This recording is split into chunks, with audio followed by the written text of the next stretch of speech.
దేవునికి స్తోత్రం. హల్లెలూయా. హల్లెలూయా.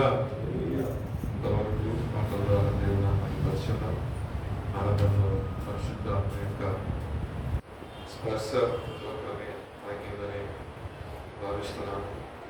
ఏదేమైనప్పటికీ ఇంతవరకు మన సజీవులకు వచ్చిన జవాబు దేవునికి మరొకసారి స్తోత్రాలు చెల్లిద్దాం. స్తోత్రాలు స్తోత్రాలు స్తోత్రాలు స్తోత్రాలు.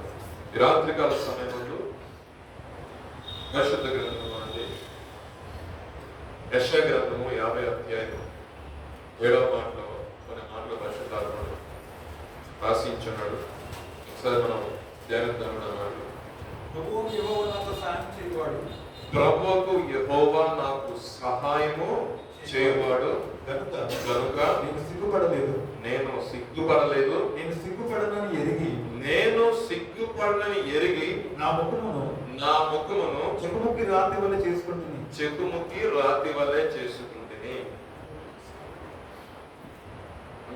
తీసారా? 50 అధ్యాయం 7వ వాక్యం. ప్రభువుకు యెహోవా నాకు సహాయకుడు. అందులో చెప్పండి అన్నమాట చక్కగా. ప్రభువుకు యెహోవా సహాయకుడు. ఆయన సహాయాన్ని బట్టి నేను సిగ్గుపడలేదు ఎప్పుడూ కూడా. అయితే నేను సిగ్గుపడని ఎరిగి నా ముఖమును చెగుముకి రాతి వలె చేసుకుంటుని అని యెషయా ప్రవక్త పరిశుద్ధాత్మతో నింపబడిన వాడే ఆ మాట రాశాడు. ఈ రాత్రికాల సమయంలో ఒక ప్రశ్న అడుగుదాం అనుకుంటున్నాను. చెగుముకి రాయి ఎప్పుడైనా చూసారా మీరు? అది చూస్తేనే వాక్యం అర్థమే. ఎందుకంటే దేవుడు నాకు సహాయకుడు. నేను ఎప్పుడు కూడా సిగ్గుపడలేదు. ఎందుకంటే ప్రతికూలమైన పరిస్థితులు నా జీవితంలో వచ్చాయి. దేవుడు నాకు సహాయం చేశాడు. నాకు అప్పటి వరకు ఓకే.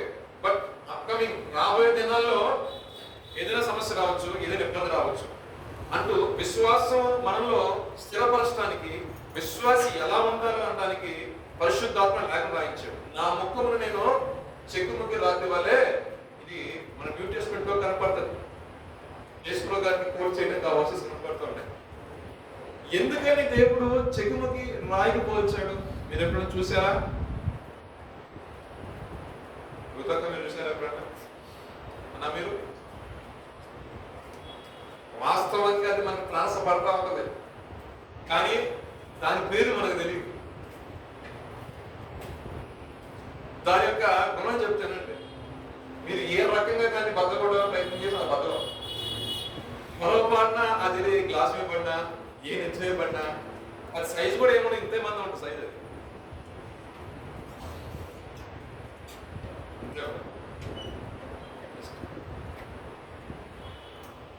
మనం గుంటూరు దాటి ఎర్రమెట్ల సడన్స్ లేనప్పుడు కారీ గోత్రం దాంట్లో మంచిగా ఉన్న ప్లేస్ నుంచి ఒక మొక్క తీయండి. అదే చెప్పి అది తీసి ఇసురు కొట్టండి. అలా ట్రాక్టర్కి వెళ్ళిపోయినా, లారీకి వెళ్ళిపోయినా, బస్ ఎక్కి వెళ్ళిపోయినా దాని యొక్క సహజ స్థితిని మారదు. ఫ్లిప్ స్టోన్ కొట్టండి గూగుల్లో. చక్కగా దానికి సంబంధించి ఇమేజెస్ వస్తాయి. అంటే ఏ రకంగా దాన్ని బద్దలు కొట్టాలంటే సంఘటన కావాలి. లేదంటే శిల్పకారులు వాడతారు చూసారా? శిల్పం చెక్కులు లేకుంటే దాన్ని ఏమంటారు సంథింగ్, దాంతో కొడితే నాకు పడుతుంది. వేరే విధంగా నువ్వు ఏ రకంగా ప్రయత్నం చేసి అది కూడా అంత స్ట్రాంగ్ గా ఉంటుంది, అంత స్థిరంగా ఉంటుంది. ఈ మాట చెప్పడానికి కారణం ఏంటంటే విశ్వాస యొక్క జీవితం కూడా అంతే స్థిరంగా ఉండాలని పరిశుద్ధాత్మకు తెలియజేస్తుంది.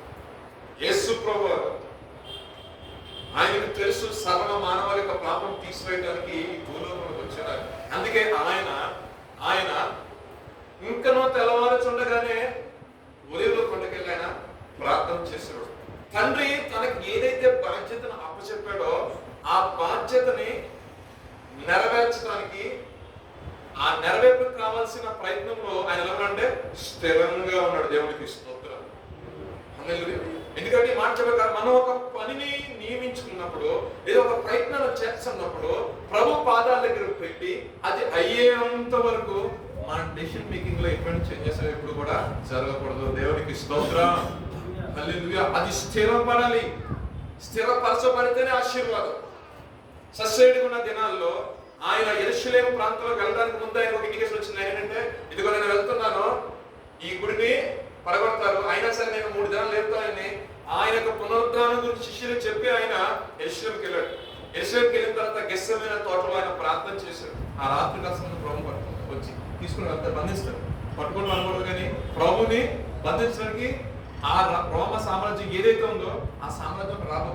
అయినా సరే ఆయన ఒక నమ్మకము, ఒక విశ్వాసంతో దేవుని యొక్క చిత్తాన్ని జరిగించాలని ఆయన వేదనతోనూ మహారోదనతో ఆ రాత్రికాల సమయం అంతా కూడా ప్రార్థన చేస్తున్నాడు. ఎవరైనా ఎంతవరకు సహిస్తారు, కానీ తన ప్రాణాల మీద వస్తుందని వాడికి ఎంతటి వ్యక్తి ఏం చేస్తారండి, తప్పించుకోవడానికి ప్రయత్నం చేస్తారు. సామెతోటి ఉంది, ఊర్లో వాడుతూ ఉంటారు. తాళ పట్టొస్తాయంట, తను కాపాడుకోవడం కోసం కోతి తన పిల్లని తానే తొక్కి పైకి వెళ్ళిపోతాడు, సముద్రం అడ్డొచ్చిన బతకడం కోసం. కానీ రేపు దినమందు నన్ను సిల్లు కొడతారు, నేను ప్రాణం పెట్టాల్సిన పరిస్థితి వస్తుంది. ఈ రోమా సామ్రాజ్యం ఎవరైతే ఉందో, ఎవరైతే సైనికులు ఉన్నారో వారు బహుఘోరంగా హింసిస్తారు. ఎందుకంటే చరిత్రలో వారు కొన్ని పేజెస్ అలాగే ఉన్నాయి. అయినా ప్రభు ఎక్కడ కూడా చెడిలేదు, కానీ ఎంతైనా శరీరధారికి ఉన్నాడు కాబట్టి ఒక ప్రార్థన చేశాడు ఆయన. తండ్రి, నీ చిత్తం అయితే ఈ యొక్క గిన్నెను, ఈ యొక్క ప్రతికూలతను, అందుకే పరిశుద్ధాత్ముడు రాశాడు, ఆయన కూడా మనకి ఎటువంటి శోధన నుండి వెళ్తామో ఆ శోధన నుండి వచ్చాడు ఆయన. మానవ రీతిగా కూడా ఆయన ఒక క్షణం ప్రార్థన చేశాడు. తర్వాత మరలా ఏమన్నాడు, ఆయన నా చిత్తం కాదు కానీ నీ చిత్తమే. ఆ ప్రార్థన ముగిసిన వెంటనే వచ్చేవాడు. ప్రార్థన ముగిసిన వెంటనే వచ్చారని తీసుకున్నాడు. ఈరోజు ఎందుకు ఆ అన్ని రాయించే పరిశుద్ధాత్మ అంటే సేవా పరిచర్య చేస్తున్న వారు, దేవుడు కొరకు సేవ కొరకు ఏర్పాటు చేయబడిన వారి యొక్క జీవితంలో శ్రమలు, ఇబ్బందులు, కష్టాలు, ప్రాణం పోయే పరిస్థితులు వచ్చినప్పటికీ కూడా చివరి వరకు సహించిన వాడే ఆయన శిష్యుడని రికగ్నైజ్ చేయబడతాడు. ఆయనకు సువార్థికుడని రికగ్నైజ్ చేయబడతాడు. అంటే ప్రతికూలమైన పరిస్థితులు రావని ఎక్కడ కూడా లేదు, ఆయనకే వచ్చాయి. ఆయన ప్రకటిస్తుండగానే ఆయన ఇబ్బంది పెట్టారు. ముమ్మారు ఆయన చంపడానికి ప్రయత్నం చేశారు. అనేక సార్లు ఆయన మీదకి రాళ్ళు రుద్దాలు చూశారు. అనేక సార్లు ఏదైనా నేరం దొరికిద్దేమో అని ఆయన చూశారు.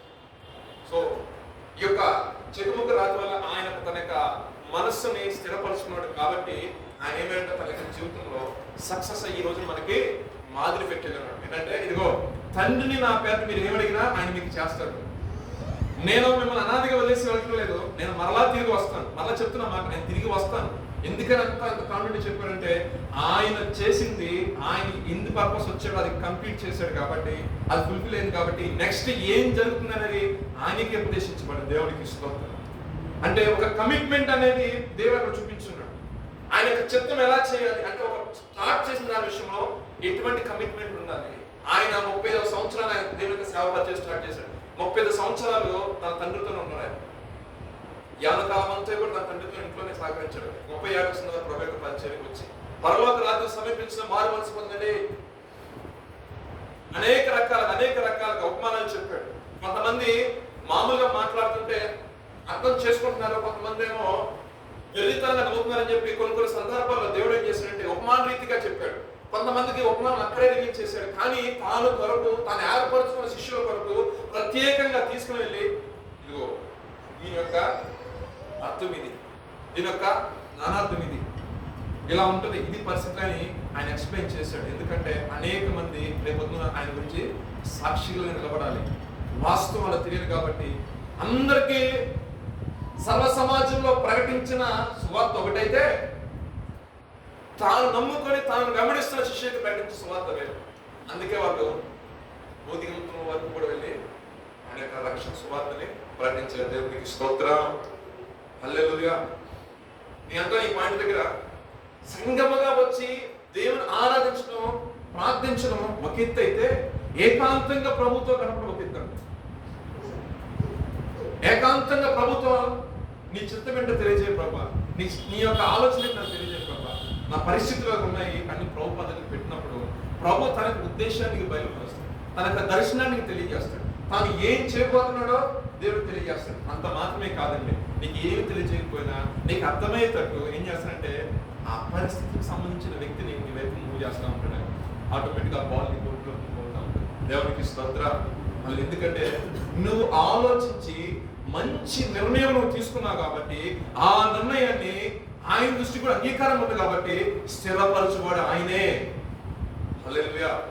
అందుకని ప్రభువు యెహోవా నాకు సహాయకుడు. ఎవరు చెప్తున్నారంటే మనుషుల సహాయం కాదు, గొప్పవారి సహాయం కాదు, కనుల సహాయం కాదు. అది ఒక నేను లేదని చెప్పను కానీ అది కొంత మట్టుకే. హాస్పిటల్లో ఎవరో బెడ్ మీద పడుకొని ప్రాణాపాయ స్థితిలో ఉన్నారంటే మనం గూగుల్ పేలో కానీ లేదా ఫోన్ పేలో కానీ లేదా పేటిఎంలో కానీ ఒక క్యూఆర్ కోడ్ తీసుకుని అయ్యా పలానా వ్యక్తి నాకు బాగాలేదు సాయం చేయండి అంటే డాక్టర్తో కలిసి అనేక మంది సాయం చెప్తారు అంటారు కదా. కానీ ఏం కావాలంటే ఆ బెడ్ మీద నుంచి రావాలంటే ఎవరి సహాయం కావాలి? ఎన్ని లక్షలు పోసినా దేవుని యొక్క సహాయం. వైద్యులు ఎంతవరకు ఇవ్వగలుగుతాడు? తన యొక్క బాడీ ఆ మెడిసిన్ రెస్పాండ్ అయ్యేంత వరకు ఇవ్వగలుగుతాడు. బాడీ రెస్పాండ్ అవ్వకపోతే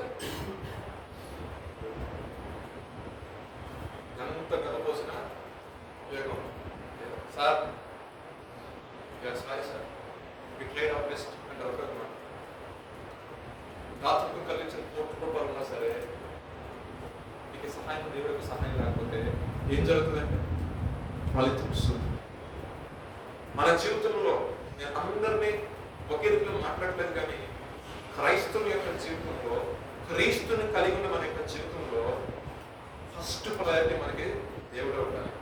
ఆ నెక్స్ట్ ప్రయారిటీ నీ దేహమే దేవాలయం ఉంది కాబట్టి దీన్ని చాలా జాగ్రత్తగా చూసుకోవాలి.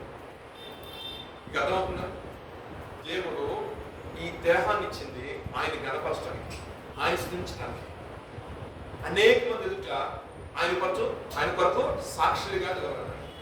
దీనిలో అపవిత్రం ఏది కూడా తీసుకురాకూడదు అంటారు కదా. అపవిత్రం ఏది తీసుకురా ఏదైనా వస్తే ఏమవుతుంది? అది మన శరీరాన్ని పాడు చేస్తుంది. పరిశుద్ధాత్మ నిలయమే ఉంది కదా. సో మనము ఈ దేహంతో మన పరిశుద్ధంగా జీవిస్తూ మన గుండె గుడిలో కొలువై ఉన్న మన దేవుడికి మనము ప్రార్థిస్తే ఈ దేహం అనే దేవాలయంలో ఉన్న నా ప్రభువు ప్రార్థన ఆలకించి సహాయం చేస్తాడు. దేవునికి స్తోత్రం. హల్లెలూయా. యేసుప్రభు గారు మన మాదిరిగా పెట్టింది అదే. ఆయనలో ఏ పాపము లేదు. ఆయన ఎక్కడ ఏ విషయంలో కూడా కాంప్రమైజ్ అవ్వలేదు. ఎవరికి అన్యాయం చేయలేదు, ఎవరికి అన్యాయం తీర్పు తీర్చలేదు. అనేక మందిని చూసినప్పుడు ఆయన అనుకున్నాడు కాపురమైన గొర్రెల వల్ల నా ప్రజలు నాడు బాధపడ్డాడే కానీ మీరు నా వారు కాదని ఈనాడు అనలేదు. ఎందరైతే తగ్గించుకొని ఆయన నామం దగ్గరకు వచ్చారో వారందరికీ కూడా ఆయన కృప విస్తారంగా ధారాళంగా ఇచ్చిన ఆయన సస్యడుగా దినాలు. అంతే కృప అంతే సహాయం నా ప్రభు ఇప్పుడు కూడా చేస్తూనే ఉన్నాడు. ఎంతో మంది సాక్ష్యాలు చెప్తున్నారు, ప్రభు ప్రార్థన చేసుకున్నామండి, పరిస్థితులు ఇబ్బందికరం ఉన్నప్పుడు నిజంగా ఎవరికి రూపాయి ఇవ్వని వ్యక్తి కూడా మాకు ఎంతో సాయం చేస్తున్నాడు, ఎవరికి సాయం చేయని వ్యక్తి మా ఇంటికి వచ్చి మాకు ఎంతో సహకరించున్నారు. అది మనల్ని బట్టి కాదు, మన గొప్పవరం కాదు, మనం ఆరాధిస్తున్న దేవుడి యొక్క గొప్పతనం. ఆ గొప్ప ఇంట్లో వచ్చే కష్టాన్ని బట్టి ఎవరు చెప్పుకోలేక బాధపడుతుంటే ఎవరో ఆయన చెవులో పడిందంట ఆ మాట. ఆయన అన్నమాట ఏంటంటే ఆ కుటుంబం ఎవరికి అన్యాయం చేసే కుటుంబం కాదు. ఆ కుటుంబం కేవలం ఏంటంటే సండే వచ్చి చర్చికి వెళ్తారు, మిగతా టైం వాళ్ళు ఇంట్లో ఉంటారు, వేరే ఎవరికి ఎదురు సంబంధం లేదు. ఆ కుటుంబం ఇబ్బంది పడుతుంది, నాకే జాలేస్తుంది, వాళ్ళ సహాయం మనం కొంచెమైనా సహాయం చేయాలి అని సహాయం పంపించారు. ఇలా నువ్వు చేసిన భక్తి నీకు ఇంట్లో కల సహాయం చేస్తుంటే చాలా రకం. అంటే నీతి కొరకు నువ్వు నిలబడినప్పుడు నిన్ను చూస్తున్న దేవుడు ఇవ్వని వారిని సైతం కూడా నీకు ఇచ్చే మనసు ఆయన కలిగేస్తాడు. ఎందుకంటే ఆయన అందరినీ సృష్టించేవాడు, సర్వ సృష్టికర్త ఆయన. దేవుడికి స్తోత్రం. ఏ భేదము లేదండి, మనుషులు పెట్టుకుంటారు భేదాలేమో కానీ ఆయన అందరిని ఒకే రీతిలో చూస్తాడు. అందుకే అన్నాడు కదా, మంచి వారి మీదను చెడ్డవారి మీద కూడా నేను సూర్యుని ప్రకాశింపజేస్తాను, అందరి మీద నేను వర్షాన్ని కుమ్మరిస్తాను. సో దేవుని ఎరిగిన మనం ఏదైనా నిర్ణయం తీసుకున్నప్పుడు ప్రభు పాద దగ్గర పెట్టి అయ్యా ఇంతవరకు నాకు సహాయం చేస్తున్నావు, ఇదిగో ఈ విషయంలో నేను ముందరకు వెళ్తున్నాను, దీని విషయంలో నాకు సహాయం చేయి, నేను సిగ్గుపడని ఎరిగి ప్రభా ఈ విషయం అందు నేను కొంచెం స్థిరంగా ఉన్నాను, దీన్ని మీరు బలపరచుని ప్రార్థన చేసినప్పుడు దేవుడు ఖచ్చితంగా మీ పట్ల కార్యం జరిగిస్తాడు. దేవునికి స్తోత్రం. నేను ఒక ఎగ్జాంపుల్ చెప్తాను. మనకు అందరికీ తెలిసింది చైనీస్ బ్యాంబూ ఉంటుంది, తెలుసు, మీరు చూసారు అది? చైనీస్ బ్యాంబూ చెట్టు, వెదురు చెట్టు ఉంటుంది. 2-3 years వరకు అది మీరు ఎంత నీటి కోసం ఏం చేస్తుంది, కొంచెం కూడా కాగదు. ఎక్కడ వేసామో నీ పరిస్థితి అట్టే ఉంటుంది. ఆఫ్టర్ 3 years తర్వాత చూడండి, విత్ ఇన్ 1 week 80 feet ఎగిరింది. విత్ ఇన్ 1 week 80 feet ఎగిరింది. మరి 2-3 years ఏం చేసింది? స్థిరపరచబడింది. ఈ 2-3 years ఏం చేసింది? తన యొక్క వేర్లని స్థిరపరచుకుంది. అంటే దీని ఎదుగుదల ఎంతవరకు ఉంది? ఇంచుమించు 100 అడుగులు ఎదగాలి అంటే అట్లీస్ట్ దాని వేర్లు 50 అడుగులైనా ఉండాలి. ఒక 6 అంతస్తుల బిల్డింగ్ ఇక్కడ వేయాలంటే కనీసం 3 అంతస్తులు లోతైన ఖచ్చితంగా వాళ్ళు పుట్టింగ్లు అన్ని వేస్తారు. మొత్తం వేసి దాన్ని స్థిరపరచారు. ఎందుకని? దాని మీద కట్టేది చాలా పెద్దది కాబట్టి దాని తక్కువ కింద బేస్మెంట్ అనేది చాలా స్ట్రాంగ్ గా స్థిరంగా ఉండాలి. క్రైస్తవ యొక్క జీవితంలో కూడా నాకు ఇంకా ఇలాగే ఉన్నా కానీ ప్రార్థన ఆపట్లేదు, నువ్వు ఉపవాసం నుండి ఆపట్లేదు, చర్చికి రావటం మాట్లేదు, అన్ని చేస్తాను కానీ నా స్థితి ఇలాగే ఉందా ప్రభావం కనీ కాస్తున్నాము. ఒక 1 week సార్ దేవుడిని ఆపండి, దేవుడికి స్తోత్రం. అంటే ఒక మొక్క నుండి కూడా దేవుడు కొన్ని విషయాలు నేర్పిస్తున్నాడు. ఒక మొక్క నుండి కూడా దేవుడు అనేక విషయాలు నేర్పిస్తాడు. అంటే మనం విశ్వాసంలో స్థిరపడటం అంటే స్థిరపడి వేరు తన్నాలంటే లోపలికి నువ్వు ఎంత లోతుగా వేరు తన్నుతావో నీ ఎదిగింపు కూడా దానికి 6 రెట్లు ఎక్కువ ఉంటుంది. 6 రెట్లు ఎక్కువ ఉంటుంది. కొబ్బరి చెట్టు వేరు చూడండి, ఎక్కడెక్కడ వెళ్ళిపోతూ ఉంటుంది. అక్కడ కొబ్బరి చెట్టు ఉంటుంది, దాని వేర్లు ఎంతవరకు, దాని లోతు ఎంతవరకు, కానీ దాని హైట్ ఎంత ఉంటుంది. మనల్ని దేవుడు ఆశ్రయించి ముందు కూడా చేస్తూ ఉంటాడంటే ఫస్ట్ మనల్ని స్థిరపరుస్తారు. దానికి మనము సిద్ధపడి ఉండాలి. దానియేలు తన యొక్క జీవితంలో ప్రార్థన చేస్తూ ఉన్నాడు, ముమ్మారు ప్రార్థన చేస్తూ ఉన్నాడు. దానియేలు అంటే గిట్టని ఆరోగ్యంగా మాట్లాడండి. దానియేలు అంటే గిట్టని కొంతమంది, ఎందుకంటే ఈ దానియేలు ఎవరు సాక్ష్యం చూస్తే, ఈ దానియేలు ఎవరంటే ఎక్కడి నుంచో బానిసగా వచ్చాడు. ఈ బానిస మన సంస్థలో అది కూడా ముఖ్య సలహాదారు పోస్టులు ఏంటి అక్కడ అర్థం కాదు. రాజుగారు ఏ నిర్ణయం తీసుకున్నా ఆయన కలొచ్చిన ఇది వచ్చిన దానిలో మిరవండి. అసలు వీడికి ఈ రాజ్యానికి సంబంధం లేదు. ఏ నేరం మోపాలని ఏం కనపడట్లా. ఆయనలో చూసినప్పుడు ప్రార్థన జీవితమే ఉంది. ప్రార్థన జీవితం ఒకటే. ప్రార్థించబడతాను డే స్టార్ట్ చేయడం, ప్రార్థించబడతాను డేని క్లోజ్ చేయడం. ఈవెందో ఆయన ఒక ఉద్యోగస్తులు అయినప్పటికీ కూడా చాలా మంది చెప్పేసారు, ఏమన్నా మేము జాబ్కి వస్తున్నాం, రైట్, వెరీ గుడ్, జాబ్ చేయాలి. క్రైస్తవులు అంటే ఏదో ఉద్యోగం చేయాలి నా పాలసీ ప్రకారం అయితే. ఎందుకంటే మనల్ని దేవుడు పిలిచిన పిలుపుని బట్టి ఏ విషయంలో కూడా తృణీకరించబడకూడదు. ఇక అర్థం ఉందా? ఏ విషయంలో కూడా తృణీకరించబడ అంటే అంటాను, ఈ మాట చెప్పకూడదు కానీ కెమెరా ముందు అందరికీ దేవుడికి జ్ఞానం ఇచ్చాడు. క్రైస్తవుడు దేవుని మరింత జ్ఞానం పొందుకున్నాడు. దేవునికి స్తోత్రం.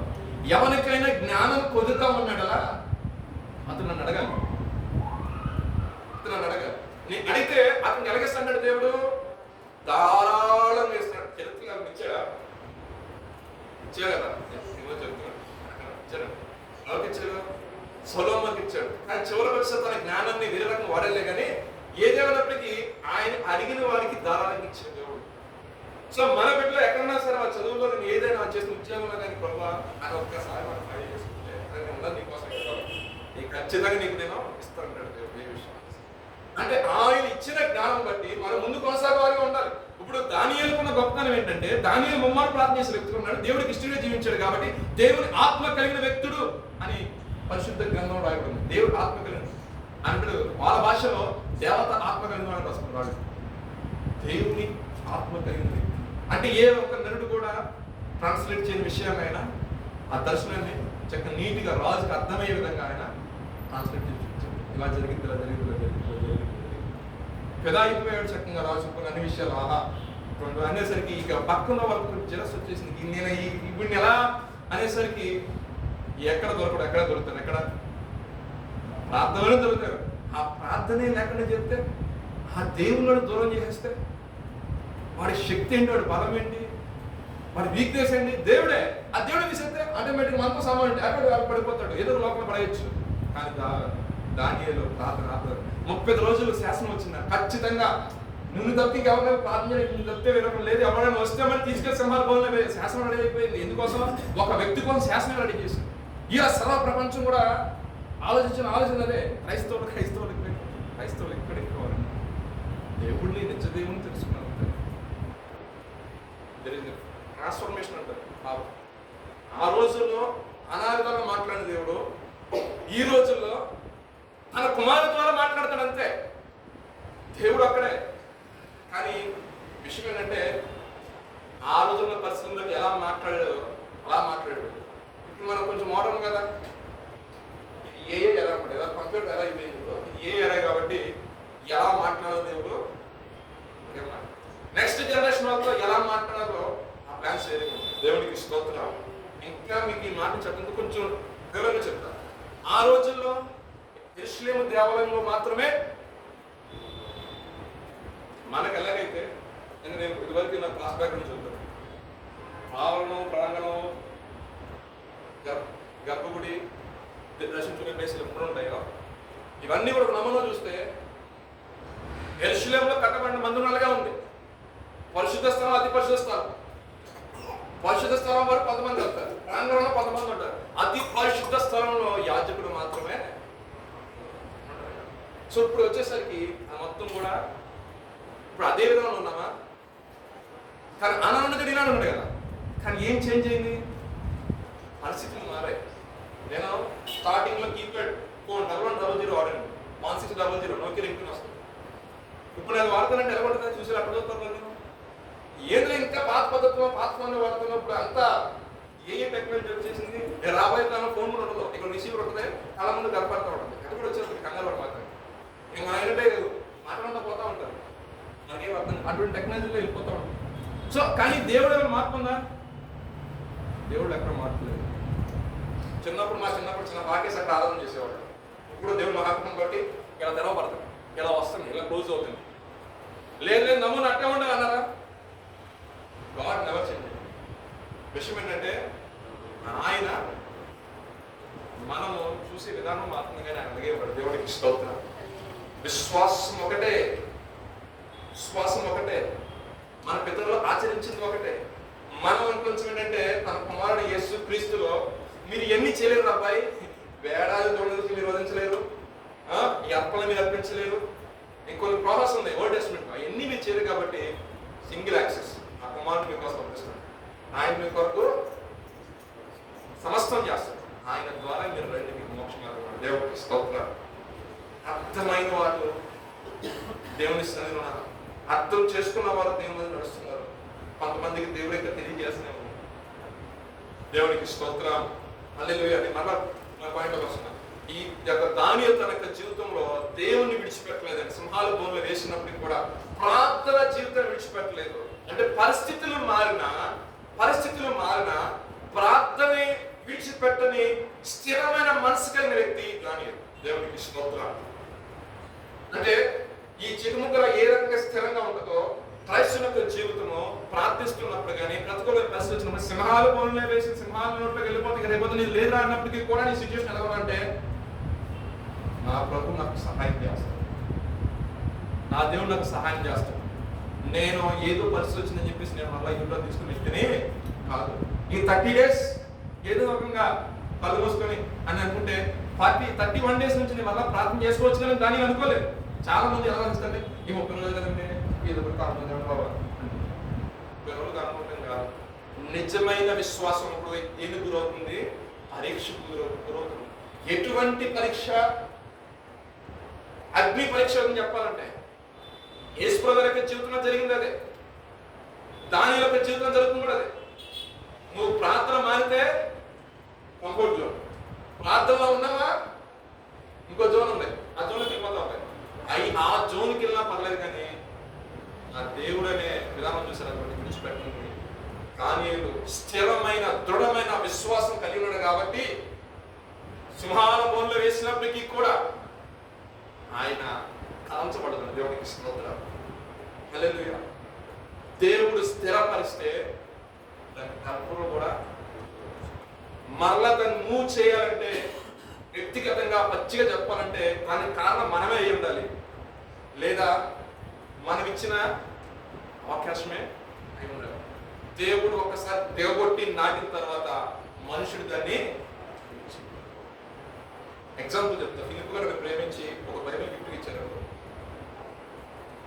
నా బిహేవియర్ బాగాలేదని చెప్పేసి నా గిఫ్ట్ నాకు ఇచ్చాడు ఆయన. చేంజ్ అయింది ఆయన నేనా? చెప్పండి కాస్త. నేను చేంజ్ అయ్యా. నా విధానం బాగాలని చెప్పేసి జాషువా వచ్చినప్పుడు బాగానే ఉన్నాడు, కొంచెం కొంచెం ఎక్స్ట్రా చేస్తున్నాడు అని చెప్పేసి ఆయన నా గిఫ్ట్ నాకు ఇచ్చే అంటాడు. ఆయనకు ప్రార్థన చేస్తాడు, వీడు మారితే ఇంకా నిజమైన మార్పు వస్తాయి చెప్పాలి అని ప్రార్థన చేస్తాడు.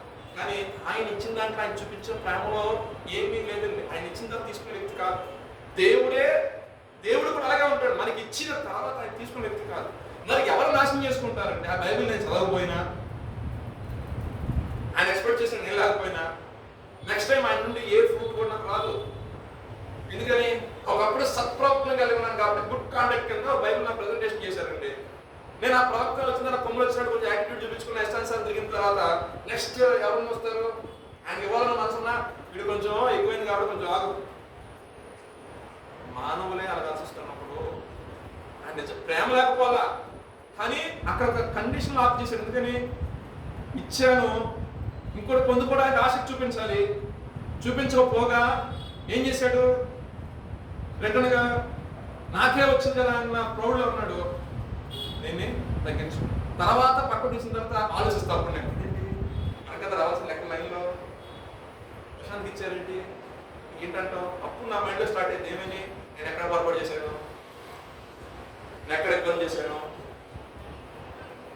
దాన్నే పశ్చాత్తాపం అంటారు, దాన్నే తిరిగి రావడపడతారు, దాన్నే కోరుకొని సిద్ధి మరలా దేవుడి దగ్గరికి చెల్లించారు. మరలా మీరు తిరిగి రానుద్దేశించి నా యుద్ధకే రావాలని లేకుండా సెలవిస్తుంది. నేనంటే దేవుని యొద్దకి, దేవునికి స్తోత్రం, దేవుని యొద్దకే మీరు రావాలి అని మీ పరిశుద్ధాత్మ వెరీ క్లియర్గా యెషయా రాయించాడు. రాత్రి కోసం వాక్యం స్థిరమైన విశ్వాసం మనం కలిగి ఉన్నప్పుడు దేవుడు ఏం చేస్తారంటే ఆ ప్రార్థించే వానికి సహాయం చేయడానికి కావాల్సిన అన్ని డోర్స్ ఆయన ఓపెన్ చేస్తాడు. దేవునికి స్తోత్రం. హల్లెలూయా. దానియేలు యొక్క జీవితంలో జరిగిన సింహాలే వచ్చేసినప్పటికీ కూడా, శత్రువు అందరూ చుట్టుముట్టేసినప్పటికీ, ఇక అయిపోయాడు అనుకున్నప్పటికీ కూడా తన నామ మహిమార్థమై తన నామమును బట్టి వెళ్ళాడు కాబట్టి తన నామ మహిమార్థమే దేవుడు ఏం చేశాడంటే బయటకు వచ్చాడు. దేవునికి స్తోత్రం. అంటే అగ్నిగుండం వంటి శ్రమలు ఇబ్బందులు వచ్చినప్పటికీ కూడా స్థిరముగా చెక్కిముక్కు రాయబడి స్థిరముగా మనము ఉండాలి. దేవునికి స్తోత్రం. హల్లెలూయా. ఇంకొక మాట చూద్దామండి. నెహెమ్యా గ్రంథము 6వ అధ్యాయం 1 వాక్యాలు చూసినట్లయితే, సన్బలట్టును టోబియా అనే ఒక ఇద్దరు వ్యక్తులు ఏ రకంగా అయినా సరే యెరూషలేము ప్రాకారాలు కట్టే వ్యక్తి అయిన నెహెమ్యాని నాశనం చేసేయాలన్నట్టు చెప్పారు. యెరూషలేము ప్రాకారం చుట్టూ ఏం చేస్తారంటే గోడలు పడిపోతుంటే అవి కాదు ఎవరండి ఎక్కడి నుండి ఉపవాసం ఉండి రాజు చేత దయ పొందుకొని దేవుని యొక్క ఆలయంగా ఉంది కదా, దీని చుట్టూ ఈ ప్రాకారం ఉండాలి, శత్రువు ఎక్కువ రాకుండా ఆయన ప్రాకారం కట్టే పనిలో ఉంటే శత్రువు ఒక పక్కన మనసును రేపుతున్నాడు. ఏ రకంగానే సరే ఆ ప్రాకారం కడితే మరలా వీళ్ళు వచ్చేస్తారు. వీళ్ళందరూ వచ్చేసి మళ్ళీ ఇక్కడ ఏం చేస్తారు? దేవుని ఆరాధించడం మొదలు పెడతారు. మరలా వీళ్ళ యొక్క ఆధిపత్యం పెరిగిపోతుంది. ఈయన దేవుడు మామూలు దేవుడు కాదు. ఒక్కసారి ఆయన సింహాసనం పట్టి మొదలైతే ఎంతటి ఉన్నత స్థితిలో శత్రువులైనా సరే, ఎగ్జాంపుల్ సింహీరుకులు అంటూనే బొచ్చకు కూర్చొని గొప్ప దేవుడు వెళ్ళలేదు. సో వీళ్ళ ఐక్యం అవ్వకుండా ఉండటం కోసమే వాడు చేసే ప్రయత్నం అంటారు. ఈ ఐక్యం అవ్వడానికి చేసే ప్రయత్నం నెహెమ్యా చేస్తుంటే ఐక్యం అవ్వకూడదని శత్రువు టోబియా సంబలట్టు వాళ్ళు ఏం చేశారంటే ఆయన పని చేస్తూ ఉంటే నువ్వు దిగిరా దిగిరా అంటాడు నెహెమ్యా. 2-3 సార్లు తన యొక్క ఉంటారుగా సేవకులు పంపించి నెహెమ్యాని ఇక్కడ రమ్మని, ఎందుకంటే వస్తే చంపేద్దామని, ఏదైనా పక్క తీసుకొని చంపేద్దాం. అలా 4 సార్లు అటెంప్ట్ చేసినా కూడా నాకు అనుగ్రహించిన పని విషయంలో నేను తిరిగి రానని చెప్పాడు. చూడండి ఆ మాటలో ఒక 6వ అధ్యాయం ఉంటుంది వాక్యం చదవ. నెహెమ్యా 6వ అధ్యాయం దానిలో బిడ్డలు లేకుండా 3వ వాక్యం చదవండి డైరెక్ట్ గా. అందుకు నేను చేయు పని గొప్పది. నేను చేయు పని గొప్పది. దాన్ని విడిచి ఆ. యుద్ధకు వచ్చుటకై ఆ. నేను దాన్ని ఎందుకు ఆపగలను? చాలా మంది అంటారు, ఏం దేవుడి సేవ చేస్తారో ఎప్పుడు చూసిన వెళ్ళి చేయంటారు. ఏమవుతుందో దేవుడి సేవ చెప్తే చాలా మంది అన్న మాటలే. నాన్న ఏం బతుకుతావు, ఈమె ఏం బతుకుతావు? బతకడం కోసం కాదు, బతుకుల కోసం, బతుకుల కోసం కోరనే, కూటు కోసం కోటి యుద్ధమే. కానీ దేవుని సేవ చేయాలంటే ప్రాణాత్మకంగా పోయబడదు. దేవునికి స్తోత్రం, హల్లెలూయా. ఎందుకంటే నేను చేద్దామని నువ్వు చేద్దామని అయ్యేది కాదు. అది దేవుని చిత్తంలో, దేవుని ఏర్పాట్లో, దేవుడు ఇచ్చిన దాన్ని కాపాడుకుని దేవుని లెక్క అప్పచెప్పడం మామూలు విషయం కాదు. మనిషి దగ్గర అయితే కొంచెమైనా ఏమన్నా ఎక్స్క్యూజెస్ ఉంటాయేమో, కానీ పరిశుద్ధాత్ముడి దగ్గర అసలు మామూలుగా ఉండదు. చిన్న మాట అనేది మోషన్స్ పక్కన పెట్టి మహావిక్తారు. దేవునికి స్తోత్రం. అంటే నాకు అప్పకి చెప్పే పని చాలా గొప్పది. దీన్ని విడిచిన బాబు 4 సార్లు పిలిచారంట. 4 సార్లు పిలిచినప్పుడు రాకపోయేసరికి ఒక లెటర్ పంపించారంట. ఏం తెలుసా? ఇంకో మన రాజుకు వ్యతిరేకంగా నువ్వు చేస్తున్నావని చెప్పేసి నేను లెటర్ ప్రింట్ చేసేసరికి ఆ మాట నేను సరే పరిగెత్తుకుని వస్తానే అనుకున్నాను. కానీ వాళ్ళన్న మాటలు కూడా తిరిగి రాలేదు. మూడుకున్న పని విషయంలో శత్రువులు ఎగతాళి చేసినప్పటికీ, శత్రువులు అనేక విషయాల్లో పొందిసే మాట్లాడినప్పటికీ, శత్రువు తరుముచున్నప్పటికీ కూడా దృఢమైన స్థిరమైన విశ్వాసంతో నిలబడి 52 రోజుల్లోనే వాళ్ళకి దేవుడికి స్తోత్రం. పని ప్రారంభించాలి, ప్రభు వైపు చూడాలి. ప్రారంభిస్తున్న ప్రభు, ముగించేది నీ చేతిలో ఉంటుంది. ప్రయత్నం నాది, స్థిరపరిచేది నువ్వు, సహాయం నువ్వు, జ్ఞానం నీది, సహాయం చేసి నడిపించేవాడు నువ్వే, ధైర్యం కలిగేవాడు నీవే, శత్రువు ఉచ్చులో మోసంలో పడుకోకుండా కాపాడేవాడు కూడా నువ్వే. దేవుడు చేస్తాడు, దేవుడు చేస్తాడు. ఎండుదాం అనుకున్నాడు అంతే. నేను కావాల్సిన అవసరాలన్నీ కూడా ఆడకపోవడం ఇచ్చేసాడు, ఫ్రీగా ఇచ్చేసాడు రాజు. వెళ్తాం, తీసుకువెళ్ళి. ఎందుకని? ఆయన ఉద్దేశము దేవునికి నచ్చింది. మనకు ఉద్దేశము, మనకు ఆలోచన, మనం చేసుకున్న తీర్మానము మన ప్రభుకి ఇష్టమైంది అనుకోండి, దేవుడు ఖచ్చితంగా ఆ విషయంలో సహాయం చేస్తాడు. అందుకే అనుబెట్టులు అంటారు, నీ స్వార్థం కోసం నువ్వు ఉద్యోగం అడగమాకరా బాబు, కొంచెం యాడ్ చేయంట. నేను ఏంటన్నా కొంచెం తాలింపు యాడ్ చేయండి రా బాబు అంటాను. ఎందుకంటే కొంచెం ఇబ్బందిగా ఉన్నా ఇది అడగండి ప్రభు, అది నా కోసం కాదు, మా మమ్మీ డాడీ ఒక ఫ్యామిలీ ఉంది, మన ఆలగూడ చూసుకోవాలి, అంకోడు తమ్ముడు ఉన్నాడు, కొంచెం అడిగేదేదో అడిగారు. చిన్న ఫ్యామిలీ అంటే బాబు, ఇది కూడా మీరు చేయాలని అడుగుతాం. మనుషుల దగ్గరికి అయితే చేతులు అనుకుంటా, నీళ్ళు అద్దండి తిన్నా. దేవుడి దగ్గర సిగ్గుపడతాను. ఆయన ఇస్తాడో ఎవడో తెలియదు. దేవుడి దగ్గరికి వచ్చేసరికి ఇస్తే లేదు, ఎన్నిసార్లు అడగాలి? అడగాల్సింది ఎక్కడ? ఎక్కడ తగ్గించుకోవాల్సింది ఎక్కడ? ఆయన దగ్గర. వినే మనసుగా ఎక్కడ కలిగి ఉండాలి? ఆయన దగ్గర. ప్రభువును అడిగే విధానంలో, ఇది నా పరిస్థితి తెలిసిన విధానంలో అనేక మంది భక్తులు వారి జీవితాలు, వారి సాక్ష్యాలు చెప్పే ఒకటే ఒక మాట తెలుసా? ఏమి నేను స్థితిలో ప్రభు పాదం పట్టుకొని నా పరిస్థితి ప్రభు నాకు సహాయం చేయమన్నప్పుడు అనుకోని విధంగానే తీసుకెళ్లి రాజు తినే దాంట్లో కూర్చోబెట్టి భోజనం పెట్టాడు దేవుడు. దేవునికి స్తోత్రం. ఒక భోజనం, ఒక రోజు భోజనం కొరకే దేవుడు అంత ఏర్పాటు చేస్తే, యుగ యుగాలు ఆయనతో ఉండాల్సిన నీ విషయంలో, నీ యొక్క విశ్వాసపరమైన విషయంలో దేవుడు ఎంత సహాయం చేస్తూ ఉంటాడు. మనం అర్థం చేసుకున్న దాన్ని బట్టి దేవుడు మనకు అర్థం అవుతుంది. మనం అర్థం చేసుకుంటే దేవుడు యొక్క ప్రేమ, ఒకసారి మీరు కూర్చొని అలా నైట్ కూర్చొని ప్రశాంతంగా ఉన్నప్పుడు ఆలోచించండి, నీ డేస్ మొత్తం ఎలా స్టార్ట్ అయింది, ఈ క్షణం వరకు, ఈ రోజు వరకు నీ యొక్క నీతిని బట్టి, నీ యొక్క భక్తిని బట్టి, నీ యొక్క క్రియను బట్టి ఈ స్థితిలోకి వచ్చావా? లేదంటే దేవుడి యొక్క ఉన్నతమైన కృప అని ఆలోచించుంటే సెకండ్ నాశనం వస్తుంది. మరి ఇంతవరకు నువ్వు ఏమి చేయకపోయినా చేసిన దేవుడు, ఈ రోజు నువ్వు దేవుడి విషయంలో ఒక పనిని కొనుక్కుంటే, దేవుడి కొరకు ప్రయాసపడితే, దేవుడి విషయంలో ఒక ఆలోచన కలిగి ఉంటే నేను ఆశ్రయించడా? బాధ్యతాయుతంగా ఉన్న కుమారుడు వాళ్ళు ప్రాప్తిస్తావు కదా. బాధ్యతాయుతంగా లేని కుమారుడుగా ఉన్నప్పుడు నేను దేవుడు ఇంతగా నేను సెపరేట్ చేయడానికి ఇంతగా ఆశించినప్పుడు, ఒక బాధ్యత నేను తీసుకుంటాను, నా భుజాలు వేసుకుంటాను, ఆ ఏడు కంపేర్ అయ్యేసరికి దేవుడు సహాయం చేయడా? 100%. అంటాడు, నా కుమారుడు ఇదే ఎక్స్పెక్ట్ చేసింది, ఇదే కదా నేను ఎక్స్పెక్ట్ చేసింది. అప్రిషియేట్ చేస్తాడు. ఎక్స్పెక్ట్ చేస్తాడు, అన్నట్టు కొంత ఎక్స్పెక్ట్ చేస్తాడు. ఎప్పుడు ఆయన పరిపాలన కాదు, అదే ఓన్ చేసుకుంటాను దీన్ని, దాని విషయంలో సహాయం చేయనప్పుడు ఆయన ఆలోచిస్తాడు. నేను ఓన్ చేసుకోలేను, పాలన జీవిలా నేనే నీ మీద పడి బతుకుతాను ఎప్పుడు అంటే దేవుడు మనల్ని స్వతంత్రం ఇచ్చాడు, అన్ని విషయాలు స్వతంత్రం ఇచ్చాడు. నువ్వు డిసైడ్ చేయి, దాన్ని స్థిరపరుస్తాడు. దేవుడికి స్తోత్రం. నువ్వు డిసైడ్ చేయండి, నేను చూసుకుంటాను, దాన్ని స్థిరపరుస్తాడు. ఆయన దృష్టికి సహాయం చేయి. నెహెమ్యాకి బాధ కలిగిన దుఃఖం వచ్చింది. ఎందుకని? అంతా కూడా ప్రాకారం తగడిపోయాయి, శత్రువు వచ్చేసాడు, ఎంత ఇబ్బంది గందరగోళం చేసి. కానీ నేను డిసైడ్ అవుతాను ఏంటంటే నేను రీకన్స్ట్రక్ట్ చేద్దాం అనుకుంటున్నాను, రీబిల్డ్ చేద్దాం అనుకుంటున్నాను. దాన్ని నేను నాకు సహాయం నాకు కావాలి నుండి ఆయన ఉపవాసం మామూలుగా ఉపవాసం అన్నాడు, కన్నీరు గార్చాడు. దేవుడు దృష్టికి వెళ్ళిపోయింది. రాజు అలాన్నప్పుడు ఏం ఎలాగన్నా ఎవరు లేవు అంటే నాకు ఇది ఉంది సమస్య అన్నప్పటికీ నాకు సమస్య ఒక లోపల ఒక రాజకీయ నచ్చినప్పుడు, ఆ లోపల ఒక రాజకీయానికి సహాయం చేయాలనుకున్నప్పుడు అన్నపానాలు మానుకొని కడుపు కాల్చుకొని ప్రభు పాదాలు కూడా ఏడుస్తున్నప్పుడు నా ప్రభు సహాయం చేయకుండా ఆయన అన్యాయస్తున్న దేవుడు కాదు. ఎక్కడ ఆయన ఖచ్చితంగా కార్యం జరిగిస్తాడు. ఏ విశ్వాసం మన ఉద్దేశాన్ని స్థిరపరచుకోవడం ఆయన, మన సహాయం చేసేవాడు కూడా ఆయన ఉద్దేశించున్నాడు. దేవుడు ఎవరైతే ఇష్టం కలిగి ఎవరైతే ఉద్దేశించాడో అతని నాయకుడిగా దేవుడు మార్చాడు. అతని ద్వారా దాన్ని కన్స్ట్రక్ట్ చేసి చరిత్రమైన ఒక పేజీని దేవుడు నెహెమ్యా తప్పితే మిగతా ఎవరు లేరా? నెహెమ్యా ఆఫ్టర్ అండి. అసలు ఆఫ్టర్ ఏం చెప్పాలంటే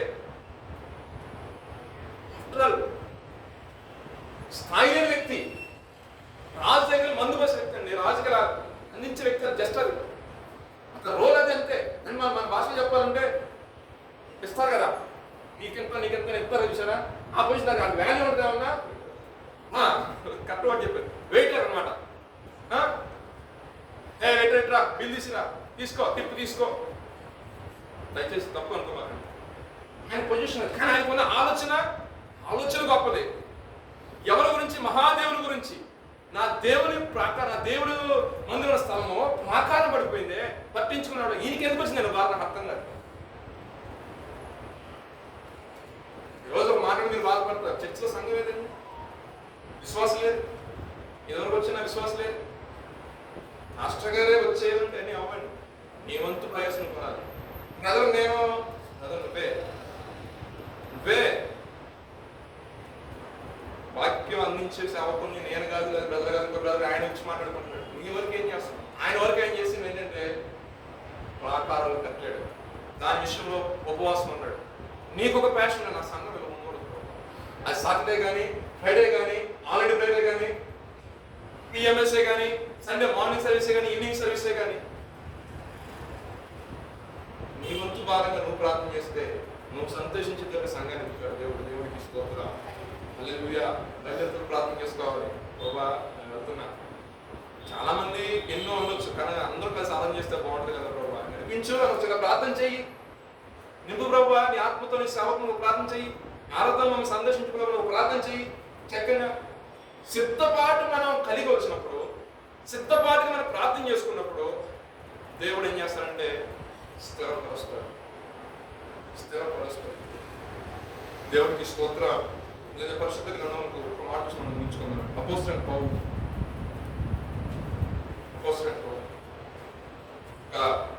అపోస్తల కార్యాల్లో 16 గురించి మాట్లాడినాడు. సువార్త ప్రకటిస్తున్న దాన్ని బట్టి అపోస్తలుడైన పౌలుని తీసుకెళ్లి చెరసాలలో వేశాడు. ఫిలిప్ అనే ప్రదేశంలో ఉన్న జైల్లో ఆయన్ని పెట్టడం జరిగింది. ఆ జైల్లో పెట్టడం జరిగింది. అప్పటికే కొట్టారు, అప్పటికే పైన వస్త్రం లాగేశారు. ఎన్నిసార్లు కూడా అన్నిసార్లు కొట్టారు. పౌల్ని శిలను తీసుకెళ్ళిపోయి జైల్లో పడేశారు. అక్కడ ఎవరు స్వార్థ ప్రకటించాలి? స్వార్థ ప్రకటించడం లేదు. కానీ దేవుడు స్వర్ణించాడు కదా. అప్పుడు చెరసాలకు ఏముంటాయండి? చెరసాలకు ఏముంటే చక్కగా ఏముంటే తెలుసున్నట్టు అక్కడ స్టార్ట్ చేశారు. చాలా ఎత్తు పాట ఇంకొక వర్షిప్ చేయడం మొదలుపెట్టారు. అయిపోయింది. వాక్యం చెప్పడం మొదలుపెట్టారు. చెరసాలలో ఖరీదు ఎందుకు కొత్తగా ఉందని చెప్పి వినడం మొదలెట్టారు. ఆకస్మికంగా ఏం జరిగిందంటే గొప్ప భూకంపం మొత్తం బదులైపోయింది. చెరసాల మొత్తం ఏ సైనికుడు పాల్గొలేదు. అంటే దేవుడు బంధింపబడిన వారికి సైతం కూడా సువార్త ప్రకటించాలని గొప్ప ఉద్దేశం కలిగి ఉన్నాడు. శరీరమే బంధించింది. దీంట్లో నీతి ఏంటంటే శరీరమే బంధించారు, కానీ ఆత్మనే దేవుడు సువార్త ప్రకటించే విధానం బంధించగలిగారా? శరీరంలో బలహీనత మనల్ని కృంగదీస్తూ ఉంటుందేమో, కానీ ఆత్మ ఎప్పుడు కూడా సిద్ధంగా ఉంటుంది దేవుని వాక్యం ప్రకటించాలి. చాలా మంది సేవకులు చెప్తూ ఉంటారు 200 300 ఉంటుంది షుగర్, అయినా సరే ఉపవాస ప్రార్థన చేస్తాను. దేవుడు మహాకుటుంబం బట్టి మొదలుకి వెళ్ళిపోతున్నా, ఆ టైం కావాల్సింది తింటున్నాం, కొంచెం కంట్రోల్లో పెట్టుకుంటున్నాం, ప్రభుత్వం బట్టి సేవలో వాడబడుతున్నాం. కానీ చెప్తే దయచేసి చెప్పు, ఒక కిడ్నీ ఏదో ప్రాబ్లం వల్ల ఒక ఆయన పాడైపోయింది. అయినా సరే దేవుడు పనాకూడదని చెప్పేసి, అంటే శరీరంలో అనేక రకాల బలహీనతలు వచ్చినప్పటికీ కూడా స్వరం ఉంది కదా, స్వరం అనేది దేవుని యొక్క శక్తిని ఇంకా దేవుని యొక్క సువార్త ప్రకటించడం మేము వాడుతున్నాం. అపోస్తులైన పౌలు తన యొక్క జీవితం కూడా జరిగింది అదే. బంధించబడ్డాడు శరీరంగా, కానీ దేవుడిచ్చిన ఆత్మ నడిపి ఆగిపోలేదండి. అంటే వాళ్ళు చేసిన ఆరాధనకి పరిశుద్ధాత్మ దిగొచ్చి భూమి కంపించిందంటండి, చర్చల పొలాలు కలిగాయి. స్థిరమైన విశ్వాసం దాన్ని, ఏ విశ్వాసం అండి? స్థిరమైన విశ్వాసంతో ఉన్నారు కాబట్టి కొట్టినా తిట్టినా ఏం చేసినా మేము ప్రకటించడం మనకి మానవుడు. మేము ప్రకటిస్తున్న దేవుని వాళ్ళు తాకి చూశారు, దర్శనంలో చూశారు కాబట్టి, కళ్ళను చూశారు కాబట్టి అదొక ఆలోచన ఉంది, సహాయం చేసేవాడు ఖచ్చితంగా సహాయం. అందుకే ప్రభు నాకు సహాయం కాబట్టి సిగ్గుపడలేదు ఏ విషయంలో కూడా.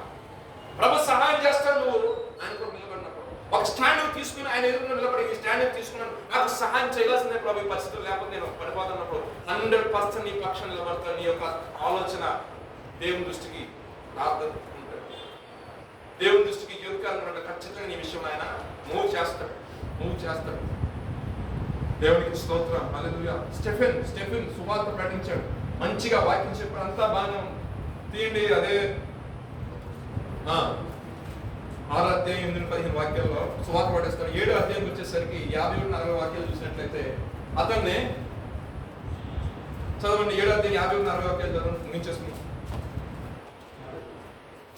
51 నుంచి 60 వాక్యాలు. ముష్కరులారా, దేవుని వాక్యము లోకరక్షణలోని వారులారా, మీ పితరులను మీరు ఎల్లప్పుడూ పరిశుద్ధాత్మ ఎదిరించుచున్నారు. మీ పితరులు ప్రవక్తలలో ఎవరిని హింసింపక ఉండిరి. ఆ నీతిమంతుడు లాభం గురించి మనసు తెలిపిన వారిని చంపిరి. ఆయనను మీరు ఇప్పుడు అప్పగించి హత్య చేసిన వారైతిరి. దేవదూతల ద్వారా నియమింపబడిన ధర్మశాస్త్రమును మీరు పొందితిరి గాని గైకొనలేదని చెప్పారు. వారి మాటల నుండి కోపంతో మండిపడి అతనిని చూచి కళ్ళు కొరికిరి. అయితే అతను పరిశుద్ధాత్మలో నిండిపోయిన వాడై ఆకాశం వైపు చూచి దేవుని మహిమను యేసు దేవుని కృపాసనమందు నిలిచినట్లు. చాలండి. ఇక్కడ చూసినట్టు మనకు అందరూ తెలిసిన వాక్యమే. స్టెఫెను తన యొక్క విశ్వాస పరిమాణం ఎలా ఉందంటే, సింహాసన ఆశ్రయం దేవుడిని యథాముఖిగా చూస్తున్న సందర్భం అది. ఆయన అంటున్న మాట ఏంటంటే, దేవదూతల ద్వారా అనుగ్రహించబడిన ధర్మశాస్త్రం విషయంలో మీరు దానికే లోపడుతున్నారు, కానీ ఆ నీతిమంతుడి యొక్క రాకడ మీద మీకు ఆలోచన లేదు. ఆయన గురించి ప్రకటించిన వారిని ఆమె చంపేశారు, ఆయన వస్తేనే ఆయన హత్య చేశారు. నా బాబు మీ పరిస్థితులు ఎలా ఉన్నాయి? మీరు ఇప్పుడైనా సరే మీరు మారు మనసు నుండి పాప క్షమాపణతో బాప్తిసం తీసుకుని ఒక సువార్త ప్రకటిస్తూ ఉన్నప్పుడు వీళ్ళు వినే పళ్ళు కొరికేసి చంచట్లనేసరికి ఆయన ఆకాశం చూసినప్పుడు ప్రభు యొక్క సింహాసనం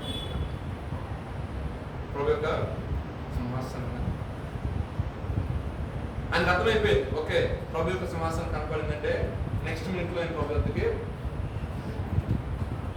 రాళ్ళతో కొట్టి బయటికి లాగేసి రాళ్ళతో కొట్టి చంపేసుకున్నప్పుడు ఆయన మాట అంటే, ప్రభా ఈ యొక్క పాపము వాళ్ళు తెలియక చేస్తున్నారు, వాస్తవం తెలుసుకున్న రోజున వాళ్ళు చేసింది వాళ్ళు పొడుస్తుంది లోపల. ఏం చేస్తుంది? అందుకే పరిశుద్ధాత్మను ఒక మాట రాయించాడు, ఆయనకి సిలువ వేసిన వారు ఆ దినాన రొమ్ము కొట్టుకుంటారంట, వాళ్ళ హృదయాలు పొడవబడతాయంట. అరే, మనకు వచ్చిన జీవం గల దేవుడు దేవుడు అనుగ్రహించిన దాన్ని మనం తృణీకరించున్నాము, సర్వ ప్రపంచం యాక్సెప్ట్ చేస్తుంది అని వాళ్ళు మనకి మన ఆశలే వెళ్ళిపోవాలి కదా, మనం ఎలా మిస్ చేసుకున్నామని ఇశ్రాయేలు బాధపడే రోజు రాబోతుంది. ఆయన పొడిచిన వారు సైతం కూడా రొమ్ము కొట్టుకుంటారు. మాకు సంబంధించిన వ్యక్తి కదా, మాకు సంబంధించిన వ్యక్తి చాలా అనుకుంటారు, అరే వాస్తవం చేశారంటే ఎంత పొరపాటు చేశారండి, ఎంత తప్పు చేశారండి, ఇంతగా ఎలా చేశారు, ఇంత ఎలా ఉన్నా ఆలోచన మార్చుకునే కారణం ఏంటంటే, చివరి శ్వాస వరకు కూడా స్టెఫెన్ తన చివరి శ్వాస వరకు కూడా విశ్వాసంలో స్థిరంగా ఉన్నాడు. క్రైస్తవుని యొక్క జీవితం ఇదే. చెకుముక్కి రాకవల్ల చేసుకోవడం అంటే మన యొక్క జీవితాన్ని చివరి శ్వాస వరకు కూడా యాక్సెప్ట్ చేసిన తర్వాత ద లాస్ట్ డే వరకు కూడా ప్రభుత్వం చెప్పాలి, ప్రభు నా ప్రారంభం ఇలా ఉంది, ముగింపు మనకి దయతో ప్రార్థన చేసుకున్నాను, గణంగా ఉంచుకుని ప్రార్థన చేసుకున్నాను. 100% నీ ముగింపు అని దేవుడు గణంగా చూస్తున్నాడు. తల్లి గర్భంలో పిండంలో ఉన్నప్పుడు మనం ఏ స్థితిలో వస్తామో తెలియదు. బయటకు వచ్చిన తర్వాత కొన్ని ఇయర్స్ వాళ్ళ ఒక సంరక్షణలో ఉంటారు. మ్యారేజ్ చేస్తారు, మనకు వస్తారు, నీ పక్కన ఉన్న అబ్బాయి నాకు అక్కడ నుంచి నీకు లైఫ్ స్టార్ట్ అయ్యింది, మరి అక్కడ నుంచి నీ జీవితం, ఆ జీవితం ఫ్రూట్ఫుల్గా ఉంటేనే నెక్స్ట్ జనరేషన్ వాళ్ళు నీ గురించి మాట్లాడతారు. ఇఫ్ ఇన్ కేస్ అది ఫ్రూట్ఫుల్గా లేకపోతే ఆశించినట్టు లేకపోతే, అది ఫలవంతంగా కానీ లేదంటే అనేక మంది ఆశీర్వాదకరంగా లేకపోతే వాళ్ళని పేరు ఎత్తడానికి నెక్స్ట్ జనరేషన్ తీసుకుంటూ ఇది ఒక్కరితో అయిపోయే విధానం కాదండి. ఒక 2-3 తరాల వరకు ఇంపాక్ట్ పడుతూనే ఉంది.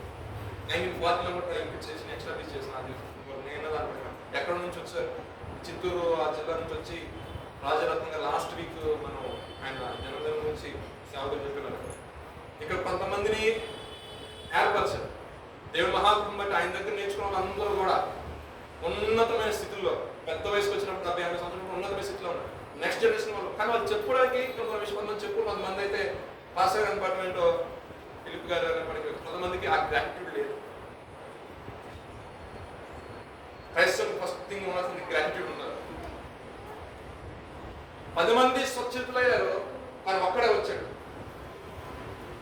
దేవుడు అది ఎక్స్పెక్ట్ చేస్తున్న విషయం అంటే మా 9 మంది ఏమైపోయారంటే మనము ఎప్పుడైతే ఎక్కడైతే మనం ఫలం అనిపిస్తున్నామో, ఎక్కడైతే ఆశ్రయించబడతామో, ఎక్కడైతే దేవుని బ్లెస్ చేశాడో ఆ ప్లేస్ని, ఆ సంఘాన్ని ఎప్పుడు కూడా మర్చిపోకూడదు. దేవునికి స్తోత్రం. అది ఆ సంఘానికి వెళ్తే ఏదో వచ్చిందని కాదు, ఆ సంఘం వెంట నువ్వు చూపించే కృతజ్ఞత. ఈ సంఘం దగ్గర కోసం ప్రార్థన చేసింది, సంఘం దగ్గర కదిలించాల్సింది. నీ ఇబ్బందులో నీ భుజం తట్టి ఏం కాదని చెప్పింది సంఘమే కదా. ఎదిగిన తర్వాత అది అంటూ ఉంటా అప్పుడప్పుడు. లాస్ట్ వీక్ సందర్భం చిన్న సంఘం కదా అని చెప్పేసి సేవకులు ప్రార్థన చేసిన పెద్ద సంఘం అయిన తర్వాత కవర్ పెట్టుకోవడానికి బైకులు పెట్టుకోవడానికి ప్లేస్ అని చెప్పేసి కొంతమంది సంఘం తిరుగుకుంటున్నారు. పెద్ద సంఘానికి ఉంటున్నారు. అలా ఉండద్దు మన క్రైస్తవ జీవితం. నేను ప్రేమించి నీ పరిస్థితులు ఏంటి, ఎలా ఉన్నావు, నీ గురించి ఈ రోజు ప్రార్థన సంఘంలో ఆశీర్వాదం. దేవుడికి స్తోత్రం. హల్లెలూయా. చివరి శ్వాస వరకు కూడా మనకి విశ్వాసాన్ని సేవించుకోవాలి. దానియేలు దగ్గర చూసినట్లయితే ప్రార్థన పరిస్థితిని బట్టి ప్రార్థన ఎప్పుడు కూడా మార్చబడకూడదు. నెహెమ్యా తన యొక్క జీవితం ఎగతాళి చేశారు, స్నేహితులే శత్రువుగా మారి. అయినా సరే తన పూనుకున్న పని విషయంలో వెను తిరగలేదు. అపోస్తలుడైన పౌలు తన యొక్క జీవితంలో అనేక రకమైన పరిస్థితులు వచ్చినప్పటికీ ఆయన మన శరీరమే బంధించబడింది. మంచి పోరాడుతున్నాడు. నా యొక్క పరుగు నేను కడా ముట్టించుకుని విశ్వాసము కాపాడుకుని ఇక మీద నా కొరకు జీవ కిరీటం అంటే అసలు ఈ మాట రాయడానికి ఇన్ని గట్స్ ఉండాలి. అపోస్తలుడైన పౌలు ఆ మాట రాయడానికి ఇన్ని గట్స్ ఉండాలి. అసలు నేను చేసిన పని ఏంటి? క్రైస్తవులను చంపేశాడు. ఫస్ట్ బౌద్ధిస్తున్న పాఠశాలను చంపేశాడు. మళ్ళీ చివరికి వచ్చేమంటాడు, నేను మంచి పోరాటాన్ని. స్టెఫెను చచ్చిపోయినప్పుడు సౌలు పాదాల దగ్గర పెట్టారని తీసుకెళ్ళి ఆ బాడీని, ఆ బట్టలు ఉందా మాట. నెక్స్ట్ రోజు చాప్టర్ వచ్చేసరికి తీసాడు దేవుడు ఎవరిని? సౌలుని. పౌలు గారు రాశాడు. ఎంతమంది చెప్పాడు, ఏం చేసాడు కానీ ఒళ్ళు మాత్రం చిత్తపడి అయినా సహించాడు. ఎందుకని? దర్శనం గొప్పదే. దేవునికి స్తోత్రం. దేవుడితో డైరెక్ట్గా ఎన్కౌంటర్ అంతే. జీవం కాదు, దేవుడిని తెలుసుకున్నాడు. ఈ జీవితం ఎంత అనుకున్నాడు. దేవుడు వెంటనే పౌలు ఎక్కడ అడుగు పెట్టినా సువార్త స్పీడ్గా చాలా స్పీడ్గా దేవుడు బ్లెస్ చేశాడు. అది బ్లెస్ చేయబడాలంటే నీ పాపాలు క్షమించబడాలి. అంటే అంత ముందు సౌలుగా ఉన్నప్పుడు చేసిన అతిక్రమాలన్నిటికీ ఎన్ని రోజులు పట్టిందైనా? 3 రోజులు పట్టింది. 3 రోజులు కలిగి కనపడలా. 3 రోజుల కోసం పెట్టాడు దేవుడు. 3 రోజులు ఉపవాసం పెట్టిన తర్వాత దైవజనులు వచ్చి ప్రార్థన చేసినప్పుడు పొరలాగా రాలిపోయింది. అయినా సరే ఎక్కడో బలహీనత ఉందంటాడు ఆయన. అయినా నీ కృప నాకు చాలా కృప, నేను ఇంకా వెళ్ళిపోతాను. విశ్వాసంలో ఆయన విశ్వాసంతో ప్రవచనాత్మక పలికిన మాట్లాడే మంచి పోరాటం నా వరకు నాకు ఖచ్చితంగా జీవకిరీటం స్ట్రాంగ్ స్టేట్మెంట్ ఇచ్చేసాడు. ఎందుకంటే అది వరకు ఏం చేశాడు నాకు తెలియదు, కానీ క్రీస్తుని ఎరిగిన తర్వాత దేవుని చిత్తాన్ని కరెక్ట్గా పూర్వకాశంగా ఎలా చేయాలో సంపూర్ణంగా చేశాడు. కాబట్టి జీవితం దేవుడు ఏం చేశాడంటే స్థిరపరిచాడు. అపోస్తలుడు పౌలు ప్రతి ఒక్కరి పేరు పెట్టాలి. బాప్తిసం వస్తే అభిషేక్ పాల్, అభిషేక్ రాజ్ ప్రకాష్ పాల్, ఆనంద్ పాల్, కేఏ పాల్ అంటే అనేక మంది ఆయన పేరు చివరి ఆయన పేరు పెట్టుకునే విధంగా పరిశుద్ధులుగా ఆయన మార్చబడి సౌలు పౌలుగా అంటే దేవుని చేతిలోకి మనం వెళ్తే, దేవుడి సహాయం అడిగినట్లయితే, దేవుడి చిత్తం చేయడానికి మనం ఇష్టపడి మనం నిలబడితే నా ప్రభు అనే విషయాలు మనకే సహాయం చేస్తాడు. దేవుడు మన దీవించి ఆశీర్వదించుగాక. ప్రార్థన చేసుకుందాం. ప్రార్థన చేసుకుందాం త్వరగా క్లుప్తంగా 10 నిమిషాలు నిన్న వాక్యం బట్టి సస్యలుగా ఉన్న నా ప్రభు దినాల్లో వచ్చిన పరిస్థితులను బట్టి కానీ ఇబ్బందులు బట్టి కానీ